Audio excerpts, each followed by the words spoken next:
न सदासिन्नो सदासित् तदानीं नासिद्रजो नो व्योमा परो यत् किमावरीवः कुह कस्य शर्मन्नम्भः किमासीत् गहनं गभीरं सृष्टि से पहले सत नहीं था, असत भी नहीं, अंतरिक्ष भी नहीं, आकाश भी नहीं था। छिपा था क्या, कहाँ, किसने ढका था? उस पल तो अगम अतल जल भी कहाँ था।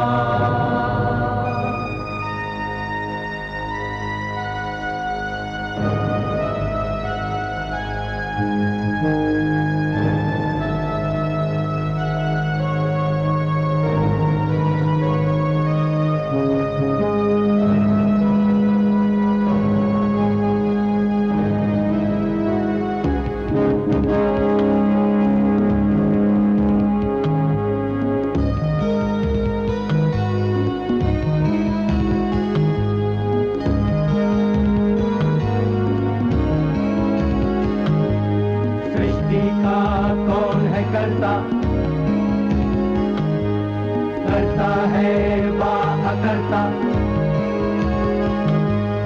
ऊंचे आकाश में रहता, सदा अध्यक्ष बना रहता। वही सचमुच में जानता या नहीं भी जानता है, किसी को नहीं पता, नहीं पता, नहीं है पता, नहीं है पता।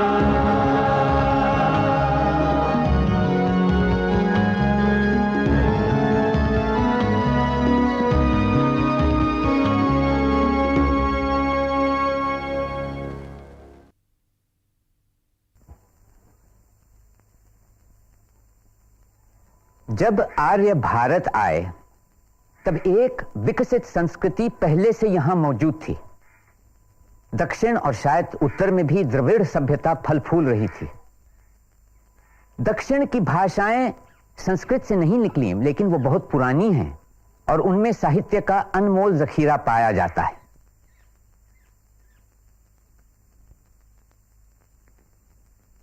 हिमालय और दो सागरों के बीच में फैले हिंदुस्तान का आकार तो आप अच्छी तरह जानते हैं। उत्तरी भारत समंदर से बहुत दूर है। पुराने जमाने में उत्तर के बाशिंदों को सबसे ज्यादा चिंता अपनी भूमि सरहदों की थी, जिन्हें लांघ कर दुश्मन और हमलावर आया करते थे।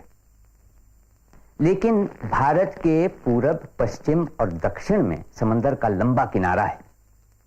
दक्षिण की ओर हिंदुस्तान संवरा कर सिकुड़ता जाता है और कन्याकुमारी में पूरब और पश्चिम के दोनों किनारे मिल जाते हैं। समुद्री तट पर बसने वाले कुदरती तौर से समंदर से जीविका भी पाते थे। मौर्य काल के शुरू से ही जहाजसाजी एक विकासशील उद्योग था। दक्षिण भारत अपनी उम्दा दस्तकारी और उत्पादन के लिए मशहूर था, जिनका वहां से समुद्री व्यापार हुआ करता। दक्षिण के राज्य की समुद्री शक्ति समृद्ध थी और उनके जहाज दूर के मुल्कों तक सामान ले जाते। काल्दिया, बाबिलोन, मिस्र, यूनान और बाद में रोम।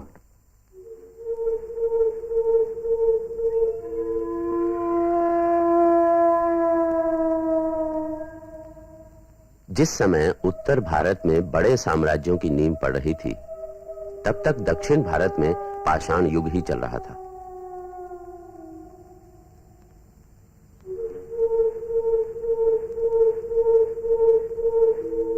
तमिलनाडु में ऐतिहासिक सभ्यता लगभग चौथी सदी ईसा पूर्व में शुरू हुई, जब दूर दक्षिण में चोला, पांड्या और चेरा राज्यों की स्थापना हुई।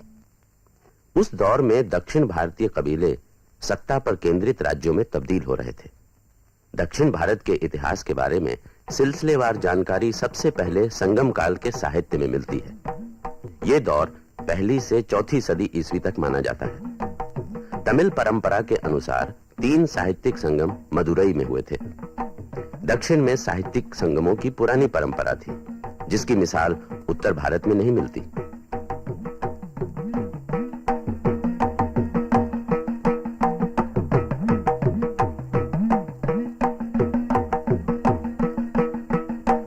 तमिल संगम के कवि लोक साहित्य के काफी करीब हैं। दरबारी संस्कृत साहित्य से बिल्कुल अलग। किसान का जीवन, गांव का माहौल, शहर का भीड़ भड़क्का और युद्ध की बेरहमी, इन सब का अनुभव करके ही ये कविताएं लिखी गई हैं।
संगम काल की कविताएं दो तरह की थीं, अकम और पुरम। ये अकम कविता की एक मिसाल थी। अकम यानी अंदरूनी, भावनाओं की, प्रेम की अंतरंग कविता। पुरम कविता इससे काफी अलग होती है। पुरम यानी बाहरी, सार्वजनिक, जिसमें राजाओं और युद्ध का वर्णन होता है।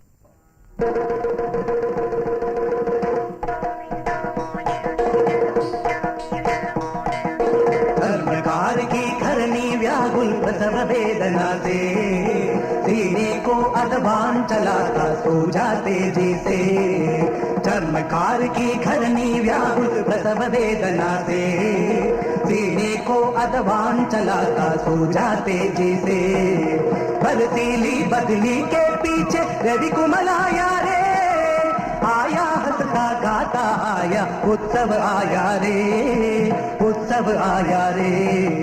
बरसीली बदली के पीछे रवि कुमल आया रे, आया हंसता गाता आया उत्सव आया रे, उत्सव आया रे।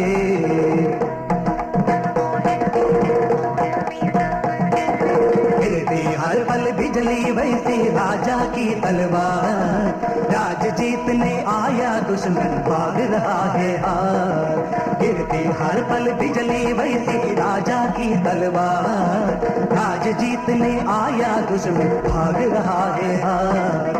कमल हार ने राजा का सीना चमकाया रे, आया हंसता गाता आया उत्सव आया रे, उत्सव आया रे। पुरानी परंपरा के मुताबिक दक्षिण भारत जाने वाले पहले मनुष्य ऋषि अगस्त्य थे, जो आर्य धर्म और संस्कृति अपने साथ लेकर गए। इससे पहले जब आर्यों का भारत में आगमन हुआ तो वो द्रविड़ संस्कृति में से काफी कुछ अपना चुके थे। इस तरह द्रविड़ और आर्य जातियों के आपसी आदान प्रदान से ही भारत की मिली जुली सभ्यता का विकास हुआ। 6ठी सदी ईस्वी तक तमिल प्रदेश पर संस्कृत का काफी असर हो चुका था और वहां की काव्य शैली तेजी से बदलने लगी। तमिल कवि लंबी कविताएं लिखने लगे, जिन्हें संस्कृत नाम काव्य से जाना गया। इनमें सबसे प्रसिद्ध और प्राचीन महाकाव्य है शिलप्पदिकारम, यानी सुहाग के नुपुर। साहित्यिक शैली में रचा यह महाकाव्य फिर भी आम जीवन के काफी करीब है। ये माना जाता है कि ये रचना पहली दूसरी शताब्दी में इलंगो अडिगल ने रची थी, जो चेरा राजा शेंगुट्टू वन के भाई थे। मगर हो सकता है कि इसे कई सदियों बाद लिखा गया।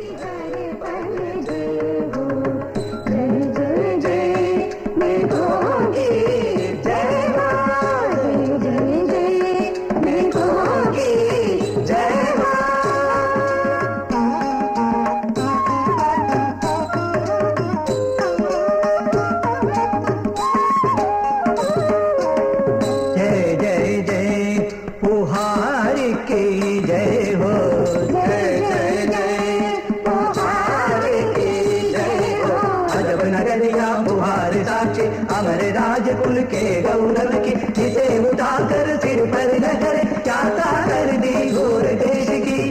इस पुकार नगरी की जय हो, इस पुकार नगरी की जय हो, जय जय जय पुहार की जय हो। चोला राज्य के बंदरगाह पुहार में मणिकन नाम का एक प्रसिद्ध व्यापारी रहता था, जो कई जहाजों का मालिक था। उसकी बेटी कन्नगी बहुत खूबसूरत थी। पुहार में ही मां शट्टुवन नामक एक धनी व्यापारी भी था। उसका बेटा कोवलन एक 16 वर्षीय युवक था। कोवलन और कन्नगी के माता पिता ने उन्हें विवाह सूत्र में बांधने की ठानी।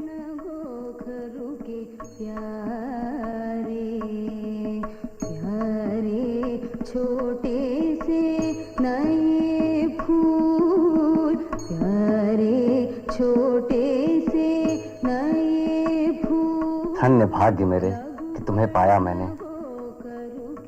अमृत के वरदान सी विचित्र, सागर मंथन के अमृत कलश से भी दुर्लभ। स्वर्ग की अप्सराएं लज्जा से मुंह छिपा लें, ऐसा सौंदर्य। अरे तुम्हें इन आभूषणों और फूल मालाओं की क्या आवश्यकता, जो सौंदर्य को बोझिल करके स्वयं ही खुल उठे। तुम्हारा सौंदर्य तो स्वयं ही एक आभूषण है, खरा, पवित्र, अद्वितीय।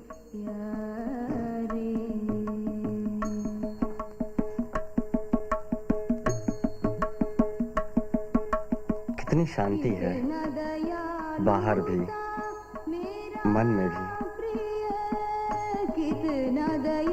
हाँ, बहुत अच्छा लग रहा है। कन्नगी, तुम सुखी तो हो? आपके सुख में मेरा सुख है। मैं बहुत सुखी हूँ। उसकी ये उल्टी रीत देख, उसकी ये उल्टी रीत। तो तुम अपना निर्णय नहीं बदलोगी? क्षमा कीजिए, किसी और संगीत सभा में आपके साथ चलूंगी। जी जलता है, मन रोता है, रघुपर्ण को करूँ के। अच्छा, देर हो जाए तो चिंता मत करना। कैसे नहीं करूं? अच्छा ठीक है, मैं जल्दी आ जाऊंगा।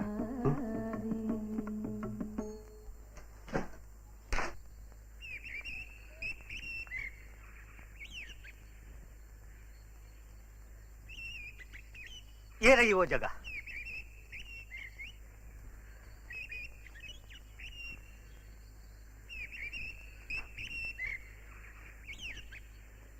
ठीक है, तुम जल्दी तैयार करो, ज्यादा समय नहीं है। आप चिंता न करें, ऐसा सुंदर मंच बनाऊंगा कि माधवी का रूप चंद्रमा जैसे दमक उठेगा। ध्यान रहे, महाराज पधारेंगे। मन की चिंता न करो, जितना चाहे लगाओ, लेकिन मंच ऐसा बनना चाहिए कि... आप बेफिक्र रहें, मैं मंच उत्तम और शास्त्रों के अनुसार बनाऊंगा। आरंभ करो। हे भगवान, सब शुभ मंगल ही हो। सब शुभ मंगल ही होगा। सबको पता है माधवी इस नगर की सर्वश्रेष्ठ नर्तकी है और सुंदरता में भी किसी से कम नहीं।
हाँ, यही है माधवी। आज हमारा भाग्य अच्छा है जो एक सदी हुई नर्तकी का आरंगेत्रम देखने का अवसर मिला है। जहाँ आप जाते हैं वहाँ इतनी अच्छी नाचने वाली नहीं होती क्या? सुना है पुहार भर में सबसे अच्छी नर्तकी है। अब स्वयं ही देख लेते हैं।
सब सुरक्षित है स्वामी। 20 बक्से हैं, एक भी नहीं टूटा। अरे वाह, रोम की सर्वोत्तम मदिरा। इनके बदले अच्छे दाम मिलेंगे हमें। सुनो सुनो सुनो सुनो नगर के व्यापारियों सुनो, और सुनो नगर के धनिक सुनो, सुनो नगर के खेल से भी लो सुनो।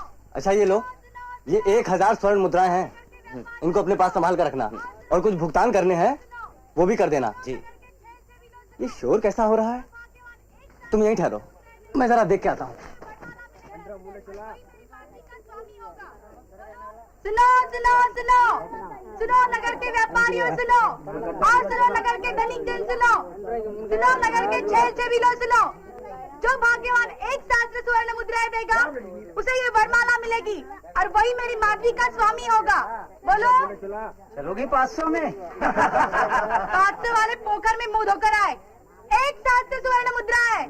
बोलो, कौन है वो भाग्यवान? बोलो। अरे दे दे, माधवी जैसे ऐसी सुंदरी कहाँ मिलेगी? कौन ये को मोल ठीक है, ठीक है, गिन के दे।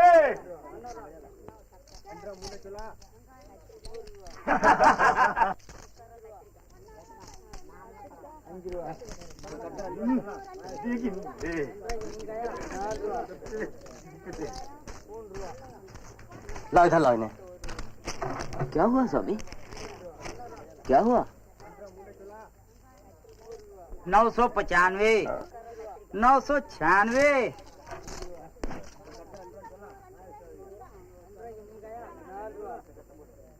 997 और 998। ये रही एक सहस्त्र मुद्राएं, गिन लो। लेकिन मैंने पहले कहा है भाई। नहीं, इनकी स्वर्ण मुद्राएं मेरे हाथ में पहले आई। बोलिए स्वामी, आप माधवी अक्का को लेने स्वयं जाएंगे या किसी को भेजेंगे? अभी चलेंगे। चलिए।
कई दिन बीत गए।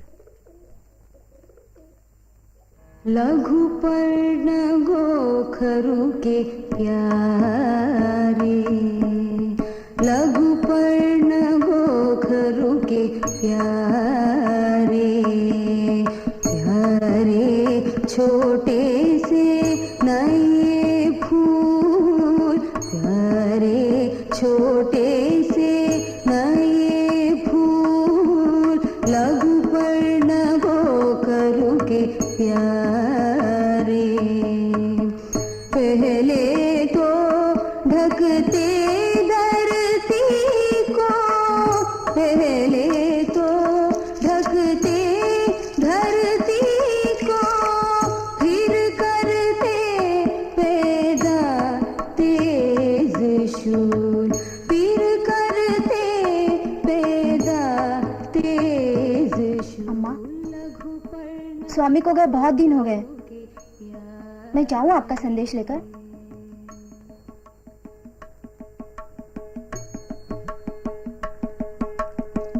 कितना दयालु था मेरा प्रिय, कितना दयालु था मेरा प्रिय।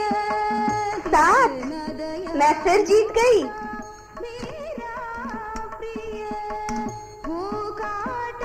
कोई बात नहीं, अब मेरी बारी है जीतने की।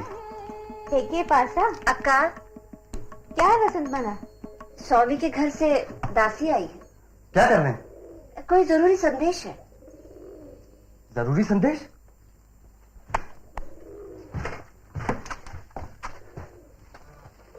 यहाँ क्यों आई? अम्मा ने कहा है बहुत दिनों से आप घर नहीं आए, आज आएंगे क्या? बस जी स्वामी। ठीक है, सुन लिया, जाओ। अम्मा से क्या कहूँ, आप आएंगे? नहीं।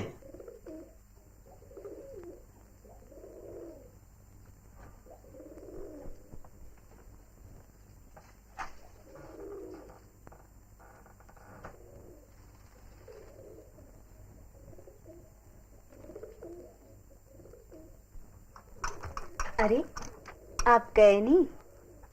मैं जाने के लिए नहीं उठा था। मैं समझी आप बहुत उदास हो गई तुम। मैं क्यों उदास होने लगी? मुझे लगा शायद मन भर गया है आपका मुझसे, इसलिए। मन तुम्हारा भर गया है मुझसे, इसीलिए चाहती थी कि मैं यहाँ से चला जाऊं। ये क्या कह रहे हैं आप? हाँ, तुम्हारे हाव भाव से ही दिखता है ये। मैं तो हंसी की थी और आप? मेरा धन खत्म होने के बाद ही तुम्हें हंसी सूझी। भगवान के लिए आरोप न लगाइए। बस करो, तुम्हारा असली चेहरा दिख गया है। छल कपट स्वार्थ तुम्हें तो सिखाया ही यही जाता है, इसमें तुम्हारा कोई दोष नहीं है। स्वामी बस बंद करो ये खेल, अब इसमें कोई रस नहीं रहा। किसी और को ठगने का जाल बिछा। रुक जाइए स्वामी।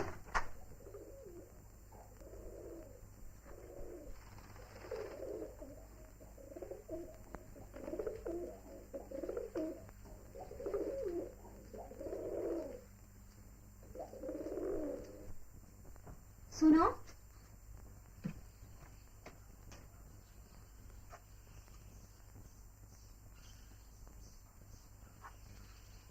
क्या है? स्वामी है। नाटक ना करो, तुम्हें अच्छी तरह से पता है कि स्वामी यहाँ नहीं है। निकल जाओ यहाँ से। वो चला भी गया था तो तुम यहाँ क्यों आई हो?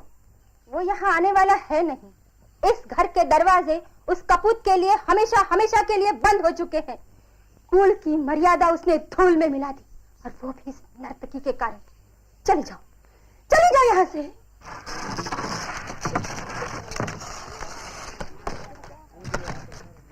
बड़ा कम स्वामी, कई महीनों से व्यापार ठप है।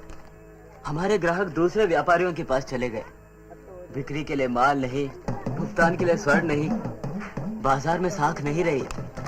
हम कहीं के नहीं रहे स्वामी, कहीं के नहीं। अब मैं आ गया हूँ, चिंता न करो, सब ठीक हो जाएगा।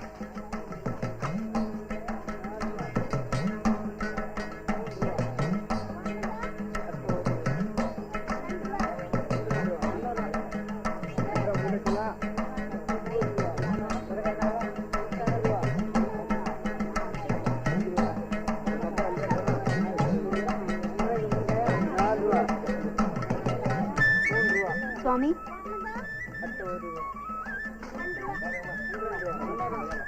अक्का ने वापस बुलाया है। और कुछ? क्षमा मांगी है, भूल हो गई। जब से आप आए हैं न खाया न पिया। हृदय न तोड़िए, क्षमा कर दीजिए स्वामी, वापस चलिए। जाकर कहना अपनी अक्का से, मुंह से निकली हुई बात जैसे वापस नहीं आती, मैं भी नहीं आने वाला। ये निर्णय है मेरा। अक्का तड़प तड़प कर मर जाएगी। ऐसा ही सही।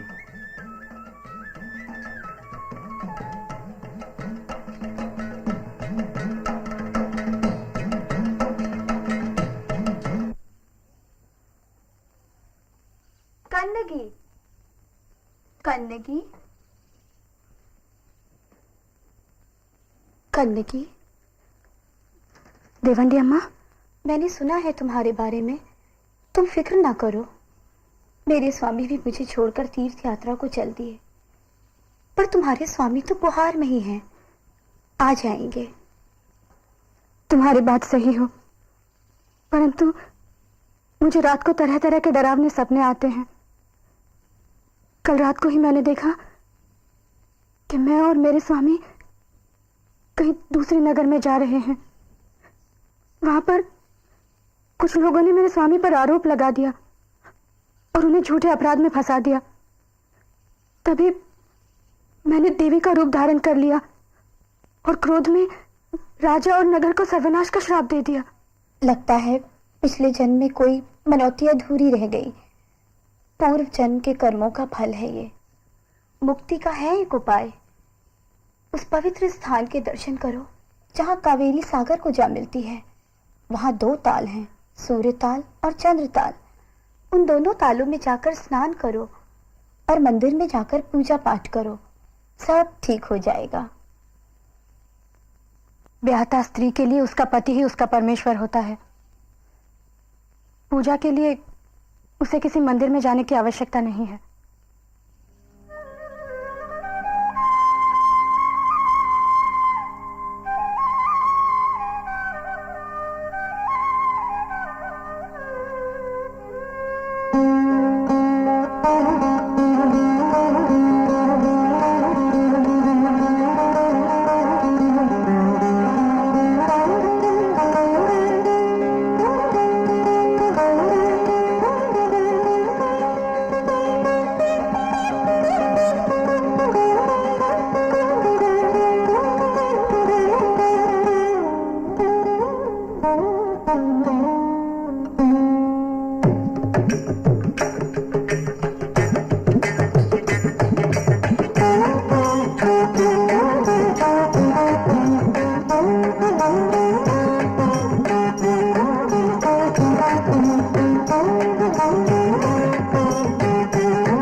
एक उल्टा के मोह जाल में फंसकर अपना घर छोड़कर चला गया था।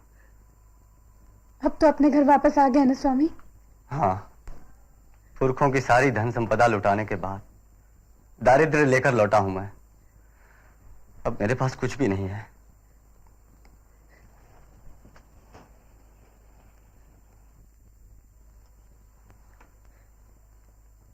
ये रत्न जड़ित पायल भी तो आप ही की अमानत है, इसे स्वीकार कीजिए। मैं तुम जैसी पतिव्रता स्त्री के योग्य नहीं, और अब पुहार में रहने लायक भी नहीं रहा। किसी और नगर जाऊंगा और वो धन संपत्ति फिर से वापस लाऊंगा जो मैंने लुटाई है इसी पूंजी से। कहाँ जाने का विचार है? मदुरै जाऊंगा, बड़ा नगर है। मैं भी साथ चलूंगी। नहीं कन्नगी, रास्ता बहुत कठिन है, पग पग पर मुश्किलें। मैं सब सह लूंगी। सोच लो। सोच लिया है, मैं आप ही के साथ रहूंगी। तो अभी रात में ही निकलना होगा। ठीक है, तुम तैयार हो जाओ। मैं तैयार हूं। आप मेरे साथ हैं, मुझे और कुछ नहीं चाहिए।